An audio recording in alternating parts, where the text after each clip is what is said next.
Hello friends, ఈరోజు ఒక చిన్న కథతో మీ ముందుకు వచ్చాను. ధనవంతుడు బంగారం. కథలోనికి వెళితే, ఒక ఊరిలో రామనాథం అనే ధనవంతుడు ఉన్నాడు.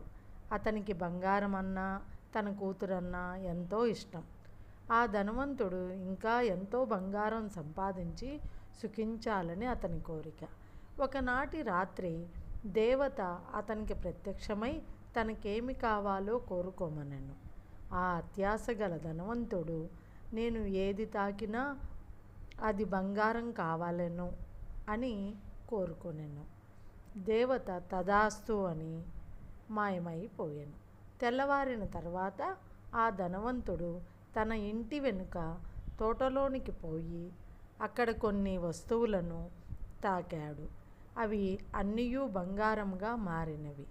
ధనవంతునికి ఆనందానికి అవధులు లేకుండా పోయెను. ధనవంతునికి ఆకలి వేసి పలహారం చేయుటకు కూర్చొని పళ్ళెంలోని పలహారమును తాకెను. అవి కూడా బంగారంగా మారెను. ఏది తాకినా అది బంగారంగా మారుచుండెను. ఆ ధనవంతుడు ఆకలితో ఉండి కూడా ఏమీ తినలేకపోయెను. ఇంతలో తన ముద్దుల కూతురు పరుగున వచ్చినది. ఆమెను సంతోషంతో ఎత్తుకొని ముద్దాడెను. ఆమె కూడా బంగారు ప్రతిమగా మారిపోయెను. ఇప్పుడు ధనవంతుడు తన తప్పేమిటి తెలిసినది. చాలా దుఃఖించాడు, బాధపడ్డాడు. దేవతను ప్రార్థించాడు.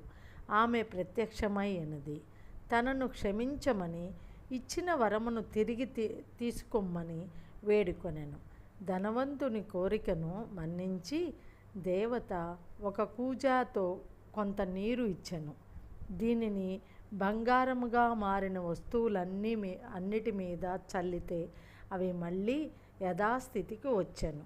అన్నీ చెప్పి దేవత అదృశ్యమైను. ఈ కథలోని నీతి నిజమైన ఆనందం సంపదలో లేదు అనే విషయం. ఇప్పుడున్న రోజుల్లో మనకు దేవతలు కనిపించడాలు, దేవతలను ప్రార్థించడాలు ఏమీ లేవండి. మనకి మనం తెలివిగా ఉండాలి, నలుగురితో ఉండాలి, నవ్వుతూ ఉండాలి. ఇదే సంతోషం, బంగారం కాదు.